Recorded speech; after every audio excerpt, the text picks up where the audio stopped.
안녕하십니까. 사실과 자유 이승만 TV의 주익종입니다. 오늘은 반일 종족주의 책과 관련된 말씀을 좀 역시 또 드리겠는데요. 최근에 이 책 한 권이 새로 나왔습니다. 이 누구를 위한 역사인가 라는 그런 제목의 책인데, 사실 좀 이따 말씀드리겠지만 반일 종족주의에 대한 반대쪽의 비판서는 사실은 꽤 많습니다. 그런데 이 책이 의미가 있는 것은 이게 이제 한국사 연구자들이 쓴 책이에요. 그래서 특별히 이 책과 관련된 말씀을 좀 드리도록 하겠습니다. 오늘 제가 드리는 말씀의 제목은 반일 종족주의를 대하는 한국사 학계의 수준입니다. 반일 종족주의 책자에 대해서 한국사 연구자들이 사실상 첫 공개적인 논평서를 냈는데 그 참 수준이 그렇다 이런 말씀입니다. 무슨 말씀인지 한번 들어보시죠. 자, 지금 이 PPT 화면에서 보시는 것처럼 반일 종족주의에 대한 비판서가 작년부터 해서 꽤 여러 권 나왔습니다. 오늘 소개해드릴 이 책 이전에 한 7권 정도가 나왔는데요. 이 책들의 특징은 한마디로 말씀드리면 사회학이라든가 경제학이라든가 정치학 전공자들이 쓴 거예요. 한국사 학계의 본진은 사실은 이 작업에 참여하지 않았습니다. 여기서 성격이 약간 다른 책이 이 노무동원을 다뤘던 반대를 논하다라고 하는 책인데, 저자들이 한국사 연구자들이긴 합니다. 그런데 이들은 노무동원 문제 전문가고요. 특히 그 노무현 정부 때 만들어졌던 그 일제와 강제동원 진상규명위원회 거기에서 그 일했던 그런 분들입니다. 이들이 노무동원 문제에 국한해서 반일 종족주의를 비판했던 그런 책입니다. 그래서 전체적으로 보면 역사학계 본진, 한국사학계의 본진은 침묵과 무반응을 보였다라고 할 수가 있습니다. 그런데 그들이 오랜 침묵을 깨고 한 1년 만에 이 반론서를 낸 겁니다. 그래서 이걸 살펴보겠다고 하는 거고요. 사실 이 책은 조금 문제가 있어요. 필자가 너무나 많습니다. 필자가 18명이나 돼요. 사실 반일 종족주의란 책도 필자가 많은 편이죠. 1권이 6명, 2권이 8명 이렇게 돼 있고, 사실 이렇게 필자가 많으면은 어떤 통일성이라든가 이런 걸 유지하기가 쉽지가 않습니다. 반면에 지금 이렇게 필자가 많아서는 사실은 그 이야기들을 전체적으로 조율하고 어떤 통일성을 갖기가 어렵습니다. 게다가 글도 짤막짤막할 수밖에 없고, 그렇게 하다 보면은 정말 의미 있는 충분히 내용을 갖춘 글들이 나오기가 좀 어렵습니다. 자, 여하튼 이 필자가 18명 중에 제가 이 사람 이름 앞에 이 별표를 해놨는데, 빨간 별표를 한 사람들이 다 한국사 연구자들이에요. 그러니까 대부분이 한국사 연구자들이다 이렇게 얘기할 수 있고, 나머지 사람들에 대해서는 제가 그 앞에 뭐 법학이라든가 정치학, 뭐 의사학, 법학, 사회학 뭐 이렇게 표시를 해놨습니다. 압도적으로 한국사 연구자들이 참여했다라고 할 수가 있겠고요. 자, 필진을 보시면 이 기획자는 서승이라고 하는 사람인데 제일교포 출신 연구자죠. 사진을 제가 좀 첨부를 했는데, 사진 보면 좀 이상하지 않습니까? 얼굴이 좀 이상하죠? 얼굴에 화상을 입었어요. 화상을 입은 게 70년대 제일교포 간첩단 사건에 연루가 돼서 당시 중앙정보부죠. 중앙정보부에서 조사를 받던 중에 수사관이 잠시 자리를 비운 틈을 타서 난로불에 그 얼굴을 댔습니다. 그러니까 자살하겠다고 이제 한 건데, 물론 이제 자살은 안 되고 이렇게 얼굴에 화상을 입었습니다. 그 흉터가 남아 있고요. 그 이후에 이제 일본의 리츠메이칸 대학에서 교수생활을 하다가 지금은 전주에 있는 우석대학에서 역시 그 교수 생활을 하고 있습니다. 기획자는 이 서승 씨인 걸로 나와 있고요. 여기에 이제 학계 중진으로 한국사 학계의 여러 연구자들이 참여했고, 또 여타 다른 분야에서 법학, 정치학, 또 사회학 뭐 이런 분야에서 학계 중진급 인물들이 참여했어요. 중진이라고 하면 한 60대 초반이라든가 아니면 그 50대, 늦어도 40대 말 뭐 이 정도 되는 인물들입니다. 한국사 학계에서는 중량감 있는 인물들이 참여했다고 할 수 있고, 그 다음에 이 민족문제연구소 있죠. 민족문제연구소에서 그 전 민족문제연구소 실장이었던 박한용 씨, 또 조시현 연구위원, 뭐 이런 역시 역사정치계라고 저는 부르겠는데, 역사정치계의 중요한 인물들도 참여를 했습니다. 그 총평을 하자면 그 일부 새로운 성찰은 있습니다. 그런데 전체적으로는 결국 진영론에서 헤어나지 못하고 또 예전 논의를 반복을 하고 있어요. 그러니까 진전된 논의를 보여주지 못하고 저희 반일 종족주의라는 책의 필진들이 비판한 그 내용에 그대로 머물러 있습니다. 그래서 한마디로 좀 안타깝다, 이런 느낌이었습니다. 그 하나하나 좀 살펴보도록 하겠습니다. 이 책에는 일말의 자기 반성이 좀 있어요. 이런 톤으로 글을 쓴 사람이 제가 볼 때 한 2명 정도인데, 홍종욱 교수라는 사람하고 그 다음에 김정인 교수예요. 홍종욱 교수는 서울대 인문학연구원인가 하는 곳에 근무하는 분이고요. 저는 개인적으로는 잘 모릅니다만은 반일종족주의라는 책에서 좀 새겨들을 만한 부분이 있다. 한국인에 대해서 스스로 한국인을 되돌아보게 하는 그런 면모도 있다라고 상당히 좀 이렇게 인정해주는 그런 부분이 있었습니다. 뭐 일제시대에 예를 들어서 억압, 수탈 이런 거 말고도 또 다른 측면들이 많이 있는데 그런 면모도 봐야 한다고 쓴 부분이라든가, 또는 이 반일종족주의라는 책자를 통해서 한국인의 물질주의와 샤머니즘에 대한 자성의 그 이야기가 나왔고 이건 좀 새겨들을 만하다라고 한 부분, 이런 부분은 한국사 연구자로서는 드물게 보이는 어떤 자기 성찰, 반성이 아닐까 이렇게 생각이 되고요. 그 다음에 춘천교대에서 한국사를 가르치는 김정인 교수는 기고한 글에서 역사학 연구와 교과서의 불일치를 얘기하고 있어요. 그러니까 무슨 말씀이냐면 한국사 교과서에는 일제히 수탈론 일색으로 서술이 돼 있다는 거죠. 그런데 실제 역사학 연구는 예를 들어서 수탈론 위주로 연구가 되고 있느냐? 그렇지 않다는 거예요. 그래서 연구와 교과서가 말하자면 괴리가 돼 있다. 이 부분을 스스로 지적을 하고 있습니다. 이런 점에서는 한국사 연구자들이 이 반일종족주의라는 책자를 계기로 일말의 자기 반성을 하는 모습, 이런 모습이 보인다라고 할 수 있는데, 하지만 이 정도에 그치고 압도적인 다수는 이 책에 대한 어떤 좀 수준 이하의 비평이랄까 비난을 하고 있습니다. 우선은 예전 논의를 반복했다고 하는 점입니다. 특히 식민지 근대화론과 관련해서 그러한데요.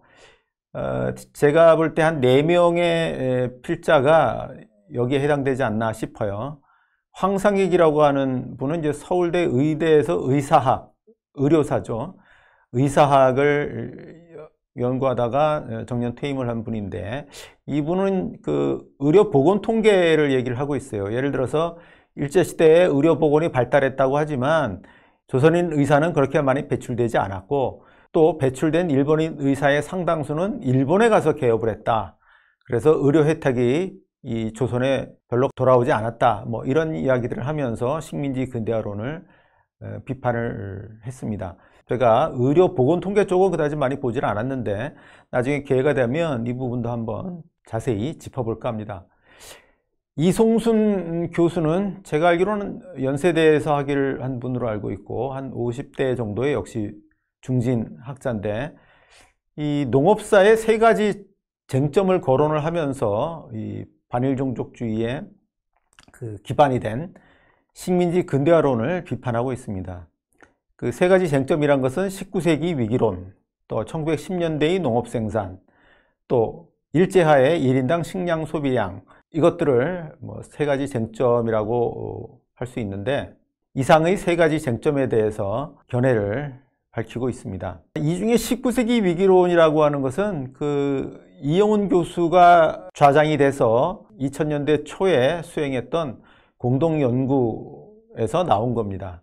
PPT 왼쪽에 보면은 책 표지가 있고요. 그 오른편부터 아래로 읽어야 됩니다. 수량경제사로 다시 본 조선 후기라고 하는 책이고, 책 제목이 길다 보니까 당시 이걸 줄여서 수다조라고 불렀어요. 오른쪽부터 읽는 겁니다. 그러니까 수다조, 수량경제사로 다시 본 조선 후기. 이 책에서는 깜짝 놀랄 만한 한국사의 통설을 뒤집는 그런 주장을 내놨는데, 19세기 조선은 체력이 다해서 스스로 무너졌다라고 하는 그런 내용입니다. 그러니까 흔히 한국사가 나름대로 내재적인 발전을 잘 해오고 있었는데 일본의 제국주의 침략에 의해서 무너져서 식민지가 됐다, 이런 것이 이제 한국사 연구자들의 통설이고 또 그를 받아들이는 대다수 국민들의 생각일 텐데 이거를 정면으로 깨는 그런 주장이었습니다. 그러니까 19세기에 이미 전반적으로 조선 왕조 사회는 붕괴되고 있었다라고 하는 겁니다. 그래서 그거를 비유하기를 이영훈 교수가 19세기 조선은 체력이 다했다라고 이런 식으로 비유를 했습니다. 이 19세기 위기설의 핵심 지표가 결국 농업, 상업 이렇게 보면 한 두 가지 정도가 있어요. 이영훈 교수는 그 19세기 위기의 핵심 지표로서 농업사에서는 생산성의 전반적인 감퇴를 들었습니다. 이 보시는 이 그래프는 당시 이제 토지 면적 단위로 두락, 한 마직이라는 거죠. 두락이라는 게 있는데 논의 그 두락당 지대량, 소작료량이죠. 소작료량. 근데 조선시대에는 소작료란 말을 안 썼어요. 소작료란 말은 일제시대부터 쓰인 용어입니다. 논의 두락당 지대량의 장기 추세를 보인 겁니다. 그러니까 지대에 관한 여러 자료들이 있는데 제각각의 자료들이긴 하지만 이 자료들을 다 모아서 시대별로 배치를 하면은 오른편 그림에서 보시는 것처럼 시간이 갈수록 내려가고 있는, 하강하고 있는 이런 모습을 발견하게 된다고 합니다. 그래프에서 출발은 1685년입니다. 그러니까 17세기 말이죠. 17세기에서 18세기에도 내려가고 있었고 19세기에는 더 가파르게 내려갑니다. 그러다가 저 바닥을 찍고 다시 올라가는 때가 언제냐면은 1900년 경이에요. 1900년을 지나면서부터 다시 상승하는 걸로 이렇게 나옵니다. 이영훈 교수는 이렇게 토지의 지대가 떨어지는 것은 결국 농업 생산성이 붕괴됐기 때문이다 라고 그렇게 이야기를 하고 있는 거고요. 이외에도 또 하나 19세기 위기의 그 핵심 지표로서 상업과 관련해서는 장시수의 정체 내지 감소를 듭니다. 그러니까 왜 농촌의 전기시로 장시가 조선 후기에 생겨가지고 꽤 많이 생기고 상품 화폐 경제가 발달했다고 하지 않습니까? 그런데 19세기에 들어오면은 장시수가 정체하거나 또는 감소한다는 얘기입니다. 그러니까 이것은 상업 발달도 이제 한계에 달했다라고 하는 그 이야기가 되는 거고요. 그래서 이렇게 해서 이영훈 교수는 농업과 상업 두 부문에서 경제 위기가 진행되고 있었다라고 하는 것을 이야기를 했습니다. 이에 대해서 이성순 교수는 뭔가 이걸 비판한다고 하면서 이게 지대 수치 방법의 변화 때문이다.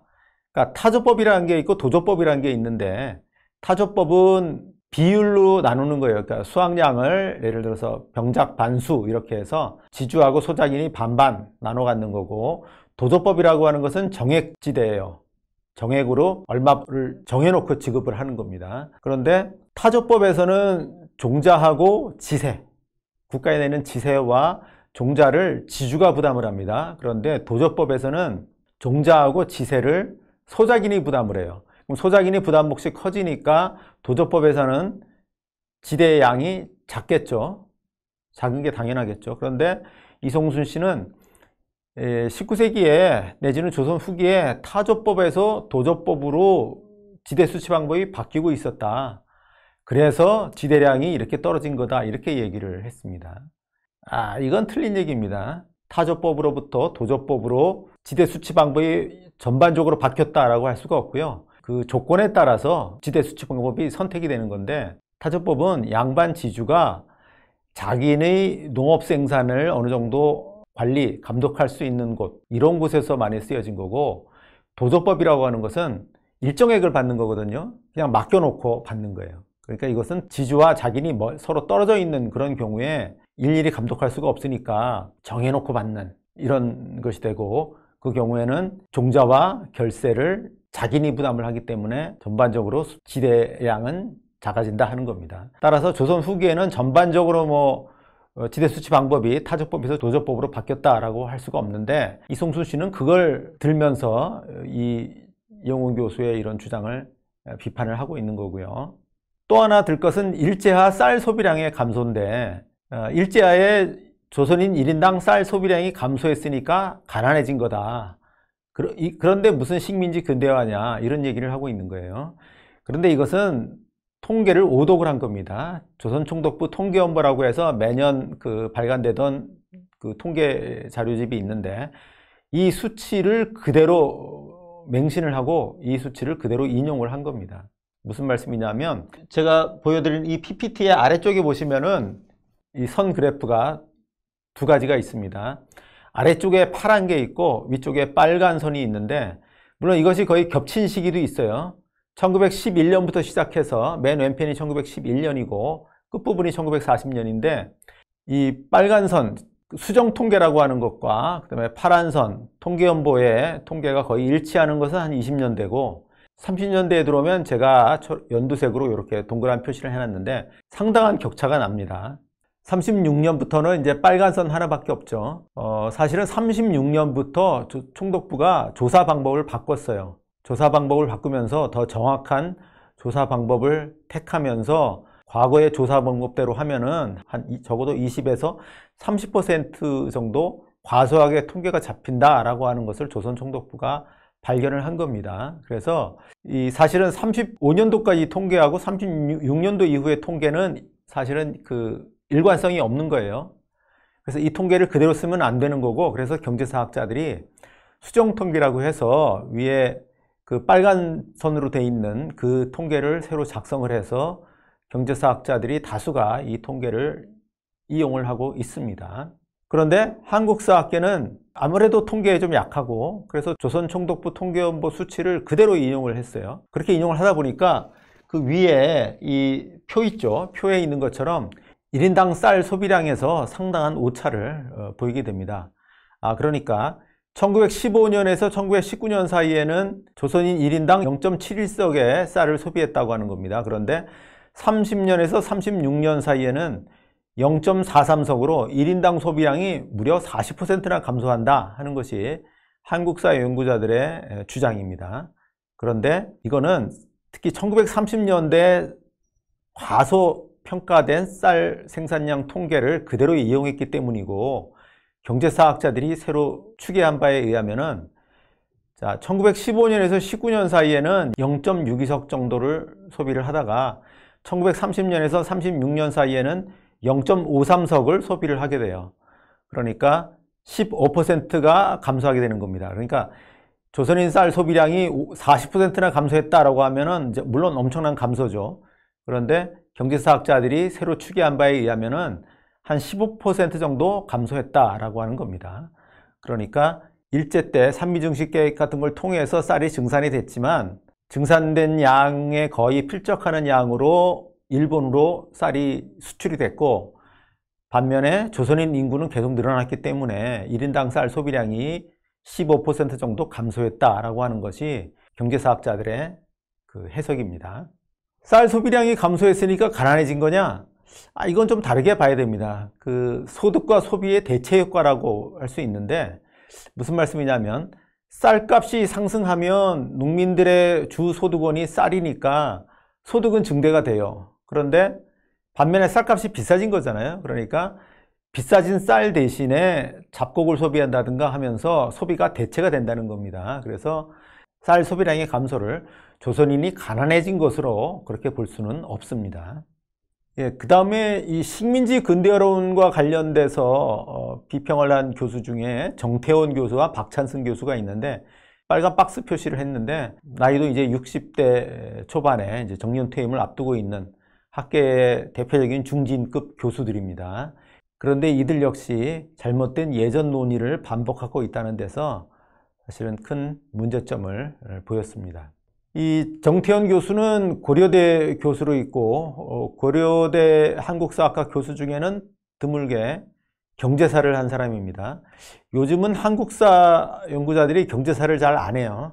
경제사를 하면은 이 경제사학자들과 충돌을 하는데, 참 이겨내기가 힘드니까 경제사를 안 합니다. 경제사 연구자가 별로 없는데, 어쨌든 경제사 연구를 한 그런 많지 않은 사람 중에 한 명입니다. 그런데 이 정태원 씨는 사실 90년대 중엽에 상당히 무리가 되는 그런 이야기를 했어요. 그러니까 일제하 조선의 자금 유출입인가 하는 그런 제목의 연구를 하면서 일제하에서 생산된 국부 GDP의 80%가 일본으로 유출됐다, 이런 얘기를 했습니다. 이건 그 자체로도 사실 말이 안 되는 게, GDP의 80%를 뺏기면서 존속할 수 있는 사회는 없어요. 조선에서 생산된 부의 80%가 일본으로 갔다는 얘기예요. 그럼 20% 갖고 생활을 했다는 얘기인데 그렇게 갖고 유지될 수 있는 사회는 없어요. 그러니까 사실은 말도 안 되는 얘기를 한 그런 셈인데 이번 책에서도 마찬가지로 그런 얘기를 하고 있습니다. 일제와 경제성장의 일시성, 조선인 자본의 주변적 지위 이런 얘기를 하고 있어요. 그러니까 경제성장이 있었다 이 얘기를 인정을 합니다. 그런데 40년부터 45년 사이 전쟁하느라고 이게 다 무너졌다. 근데 무슨 소용이 있느냐 이런 얘기입니다. 전쟁으로 인한 특수한 사정에서 물론 나중에 생산이 격감합니다. 그런데 그러면 1910년부터 40년까지 아니면 예를 들어서 20년부터 40년까지 한 20년간 경제성장이 있었다고 하면 그게 의미가 없는 걸까요? 그렇지 않죠. 경제성장이 이루어지는 속에서 한국인이 경험한 게 있지 않습니까? 한국인 기업도 생기고 40년에서 45년 사이에 감소를 했다고 하더라도 그 사이에 한국인 공장의 숫자가 늘고 이들의 생산액이 늘고 기업이 성장하고 이랬던 경험이 있잖아요. 이 경험이 왜 의미가 없습니까? 조선인 자본의 주변적 지위를 또 얘기하고 있어요.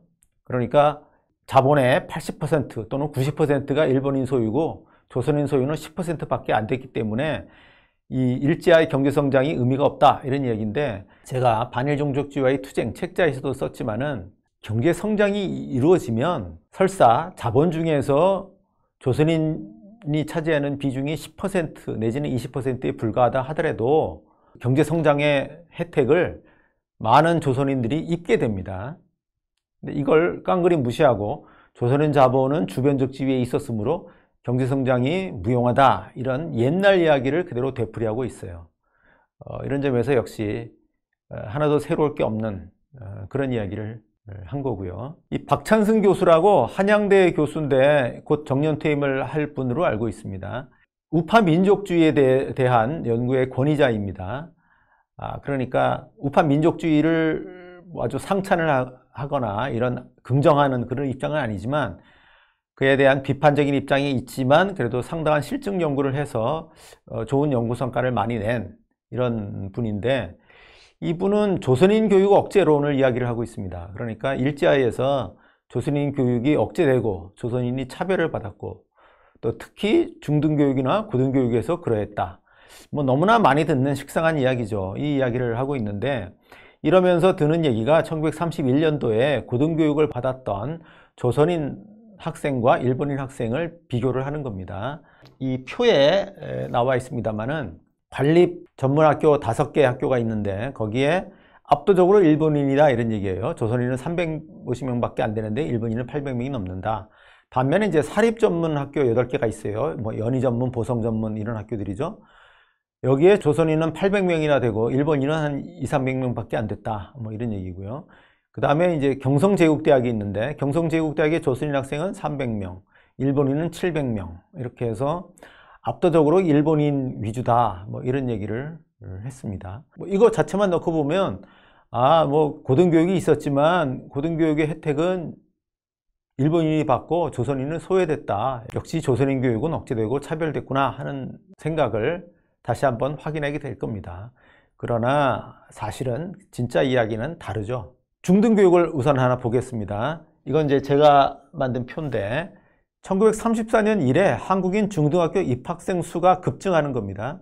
이 막대 그래프는 1926년부터 제시되어 있는데 26년부터 33년까지 보면 중등학교 입학생, 당시에 중등학교는 5년제 혹은 3년제입니다. 지금의 중고등학교를 합친 건데 1926년부터 한 33년까지는 막대 그래프의 높이가 거의 일정하잖아요. 안 늘어나요. 10,000명이 안 되는 수준에서 머물러 있습니다. 그러다가 34년부터 늘어나기 시작하는데 10,000명을 돌파하더니 42년에 가면 20,000명도 돌파합니다. 중등학교 입학생 수가 급증하는 거예요. 아울러서 입학 경쟁률도 아주 치열해집니다. 5대1, 6대1, 7대1 이런 식으로 치열해지고요. 그 다음에 좀 전에 본 것은 조선 내에 있는 중등학교의 입학생 수의 증가였는데 일본 유학생 역시 증가합니다. 1933년 10월에 4,000명 정도가 일본에 유학을 가 있었어요.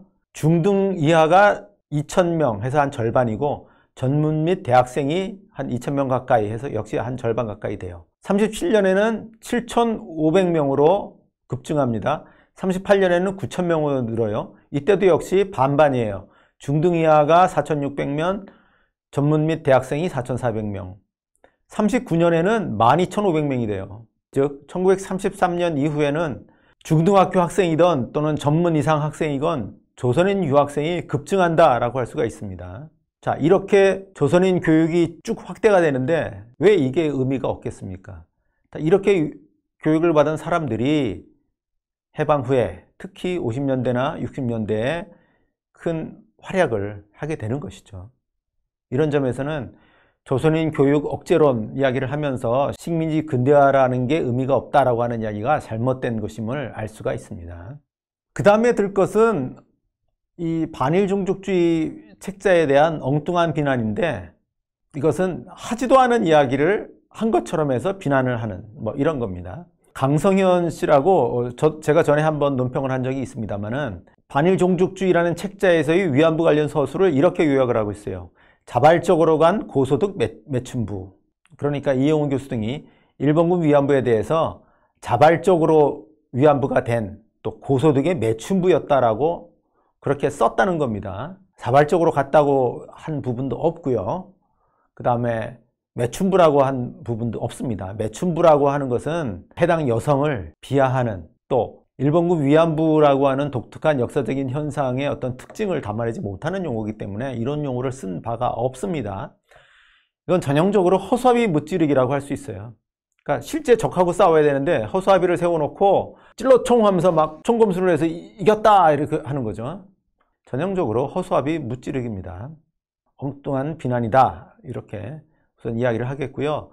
그 다음에 징용배상 문제와 관련해서 경북대학교의 이제 김창록 교수와 민족문제연구소의 조시현 씨는 이런 이야기를 하고 있어요.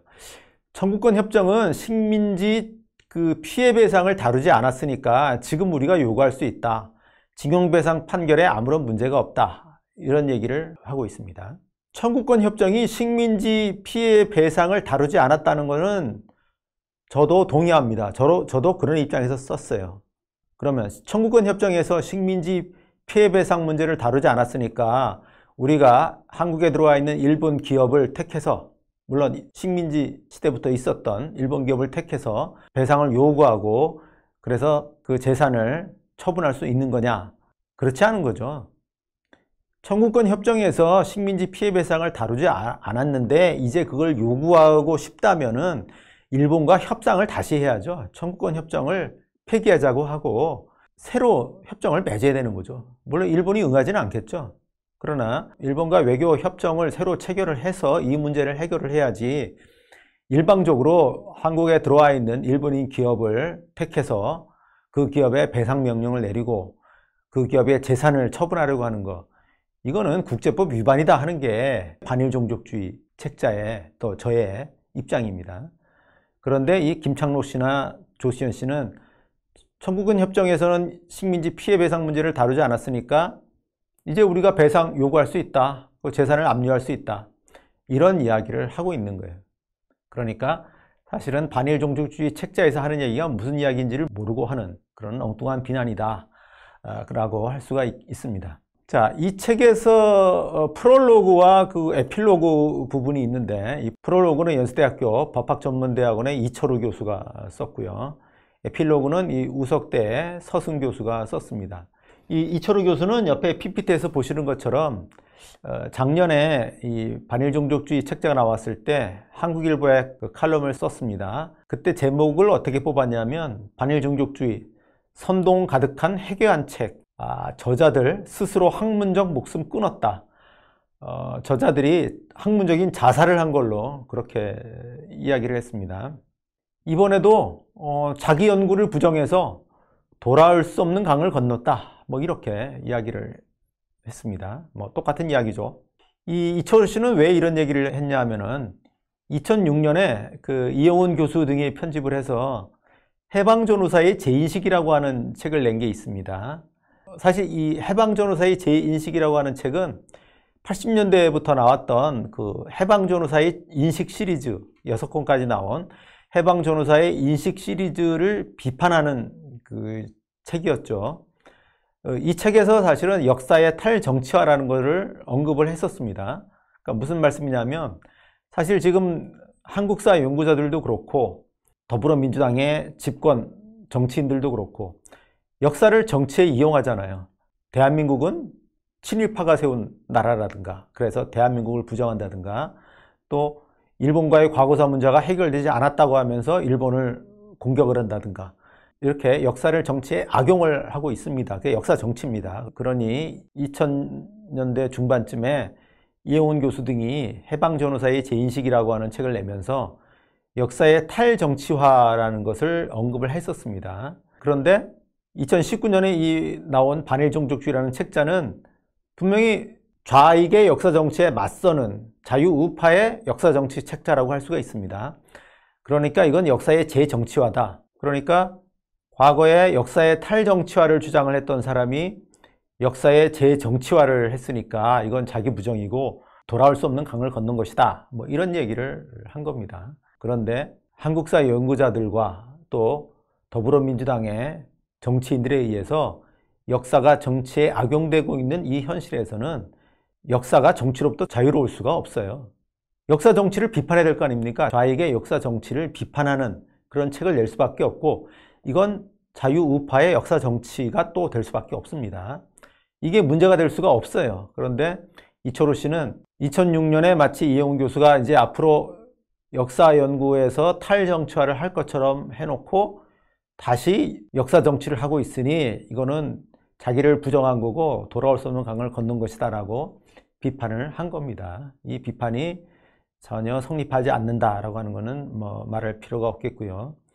그 다음에 이 에필로그에서 우석대의 서승 씨는 반일종족주의라는 책자는 일제의 식민 통치를 찬양하고 우리 결의를 거짓말과 사기가 몸에 밴 무지몽매한 종족으로 매도했다라고 그렇게 비판을 하면서, 서승 씨는 반일종족주의 필자들이 이 책의 제목처럼 일본을 위한 역사를 펴낸 것이다 라고 그렇게 비난을 했습니다. 자, 역사를 연구하면서 처음부터 누구를 위해서 연구를 하겠다, 이거는 옳은 자세가 아니죠.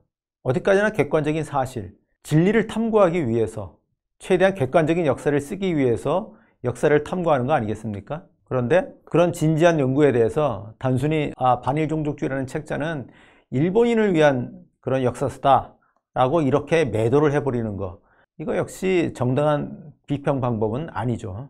네, 이상 살펴본 대로 이번에 나온 누구를 위한 역사인가 라는 책은 한국사 연구자들이 이 반일종족주의라는 책자에 대해서 보인 최초의 공식 반응이라고 할 수 있는데, 수준이 한심해서 참으로 착잡한 마음을 금할 수가 없습니다. 네, 오늘 여기까지 말씀드리겠습니다. 감사합니다.